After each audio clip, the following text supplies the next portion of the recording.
కర్ణాటక సీఎంగా డీకే శివకుమార్ అవడం ఖాయమైపోయినట్లే. ఇవాళ కర్ణాటక కాంగ్రెస్ శాసనసభ పక్ష సమావేశం జరగబోతుంది.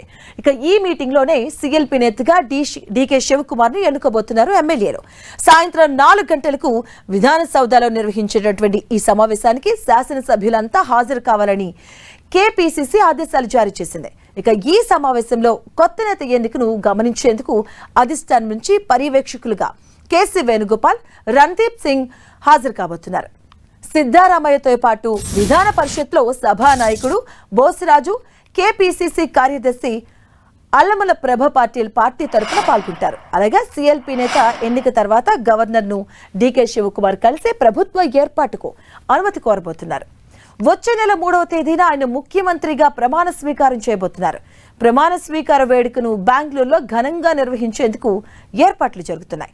ప్రమాణ స్వీకార వేదికగా లోక్ భవన్ గ్లాస్ హౌస్ లేదా చారిత్రాత్మక విధానసౌధ గ్రాండ్ స్టెప్స్ నుంచి ఎంపిక చేసే పనిలో ఉంది యంత్రాంగం. ఇక ఈ కార్యక్రమానికి కాంగ్రెస్ జాతీయ శ్రేణులు భారీగా తరలి రాబోతున్నాయి.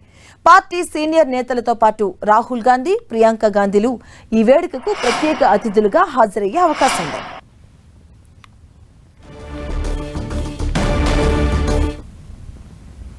ఇదే అంశానికి సంబంధించిన పూర్తి అప్డేట్స్ మా కరెస్పాండెంట్ గోపి అందిస్తారు. గోపి, మొత్తంగా కర్ణాటక పంచాయతీ అయితే తెరపడిందని చెప్పొచ్చు. డీకే శివకుమార్ ప్రమాణ స్వీకారానికి తేదీ ఖరారైంది. ఈ రోజు సిఎల్పి సమావేశంలో శాసనసభ పక్ష నేతగా ఆయనను ఎన్నుకోబోతున్నారు. సాయంత్రం 4 గంటలకు జరిగే ఈ యొక్క మీటింగ్ కి సంబంధించి ఇప్పటికే అన్ని రకాల ఏర్పాట్లు అయితే పూర్తి అవ్వడం జరిగింది. 3వ తేదీన ఆయన వ్యక్తిగత జ్యోతిష్యుడు చెప్పిన తేదీల ప్రకారంగానే ఆయన 3వ తేదీన ప్రమాణ స్వీకారం చేసేందుకు ఇప్పటికే రంగమంతా సిద్ధం చేసుకున్నారు. ఇటు ఏఐసిసి ముఖ్య నేతలందరినీ కూడా నిన్న ఆయన కలిసి వాళ్ళందరినీ కూడా ప్రమాణ స్వీకార కార్యక్రమానికి హాజరు కావాల్సిందిగా కూడా కోరడం జరిగింది. ఈ సందర్భంగా సిద్ధారామయ్యకు సంబంధించిన అంశంలో కూడా ఆయన కొన్ని కీలక వ్యాఖ్యలు చేశాడు. దేవుడు కేవలం శాపాలు పెట్టడు, కోపకు పడడు, కేవలం అవకాశాలు మాత్రమే ఇస్తాడు అంటూ కూడా ఆయనను ఆకాశానికి ఎత్తే ప్రయత్నం కూడా చేశాడు. రానున్న రోజుల్లో కలిసి పనిచేస్తాము, సిద్ధారామయ్య సలహాలు సూచనలు నాకు చాలా అవసరం అంటూ కూడా డీకే శివకుమార్ వ్యాఖ్యానించడం జరిగింది. మరి మొత్తంగా చూసుకుంటే ఇటు కర్ణాటక పంచాయతీ అయితే తెరపడిందని చెప్పొచ్చు. మరి 3వ తేదీన ఇటు డీకే శివకుమార్ కు సంబంధించి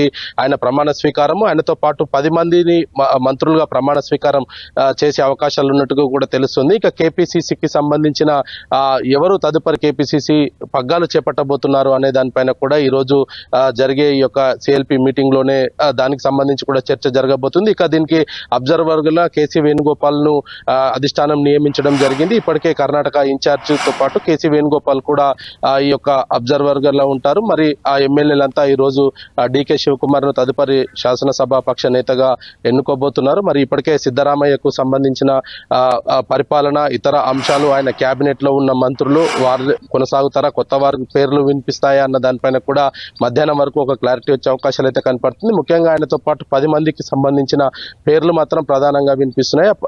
డీకే శివకుమార్ తో పాటు 10 మంది మంత్రుల ప్రమాణ స్వీకారం ఉంటుందనేది చెప్తున్నారు. దాంట్లో సిద్ధారామయ్య కుమారుడు కూడా ఉంటాడు అనేది కూడా కొంత సమాచారం అయితే అందుతుంది. ఆయనకు డిప్యూటీ సీఎం పోస్ట్ తో పాటు ఇటు ఏదైతే విద్యా ఆరోగ్యకు సంబంధించిన శాఖలను కూడా కేటాయించాలనేది ఆయన సిద్ధారామయ్య పట్టుబడుతున్నారు. మరి హైకమాండ్ ఎటువంటి నిర్ణయాలు తీసుకుంది, ఇప్పటికే డీకే శివకుమార్ ఇచ్చిన రిప్రజెంటేషన్ లో ఏ అంశాలపైన మార్పులు చేయబోతున్నారు, లేదా డీకే శివకుమార్ కోరినట్టుగానే ఆయన టీం అంతా కూడా ఉండబోతుందా అనేది కూడా ఈరోజు మధ్యాహ్నం వరకు అయితే ఒక క్లారిటీ రాబోతుంది. మొత్తంగా కర్ణాటక రాజకీయాలలో ఇటు సిద్ధారామయ్య 2.5-3 సంవత్సరాలు అధికారాన్ని పూర్తి చేసిన తర్వాత ఇప్పుడు రానున్న 2 సంవత్సరాలు డీకే శివకుమార్ ముఖ్యమంత్రిగా కొనసాగబోతున్నారు. మరి 2028 ఎన్నికలకు సంబంధించిన అంశంపైనే కాంగ్రెస్ పార్టీ దృష్టి సారిస్తుంది.